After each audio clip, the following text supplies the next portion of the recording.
ইসমাইল রে, আমি তো তোর একটু পরে সবাই দিব বাবা, তুই তো আল্লাহর কাছে চলে যাবি।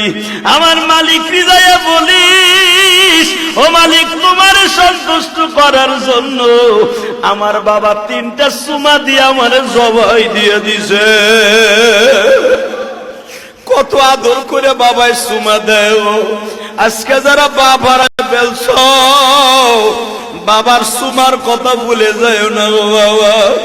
বাবার এক একটা সুমা কিন্তু, বাবার এক একটা কিস কিন্তু জান্নাতের নেয়ামত। সঙ্গে সঙ্গে বলে ইসমাইল রে, তাহলে আর দেরি করা যায় না, ওঠ পাহাড়ের উপরে। বাজান ইব্রাহিম আলাইহিস সালাম লম্বা ছিল আপনার আমার হাতের 14.5 হাত। আল্লাহু আকবার বলেন। 14.5 হাত লম্বা মানুষটা বাজান কয়েক কদম দিয়ে পাহাড়ের উপরে উঠলেন, যেখানে শোয়াইছে ইসমাইলকে। ওই জায়গাটা এখনো মিনার করা আছে। ইসমাইল যখন শোয়া দিবে, মাজার থেকে বাজান বেড়ায় 22-23 হাত লম্বা একটা 22-23 হাত লম্বা একটা রশি,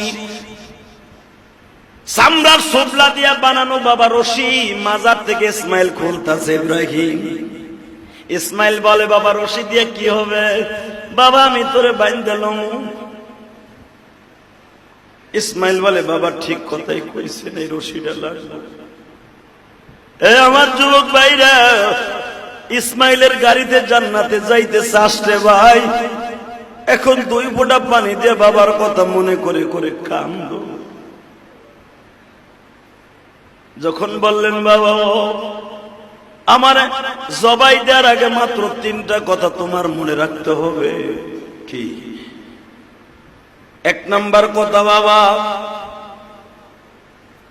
তুমি আমারে জবাই দেওয়ার আগে এই জামাটা খুলে ফেলবা। কেন? ভিতরে যে গেঞ্জিটা সেটাই যথেষ্ট।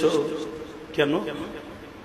বাবা তুমি আমার এই জামাটা আমার মায়ের কাছে পৌঁছে দিও। বাবা যদি জামাই রক্ত মাখা অবস্থায় দাও, আমার মা বেশি কষ্ট পাইব। কে? মায় মনে করব তুমি আমার জোর করে জবাই দিছো, এই জন্য রক্তগুলো জামায় লাগছে, অতর্কিত হামলা করছো।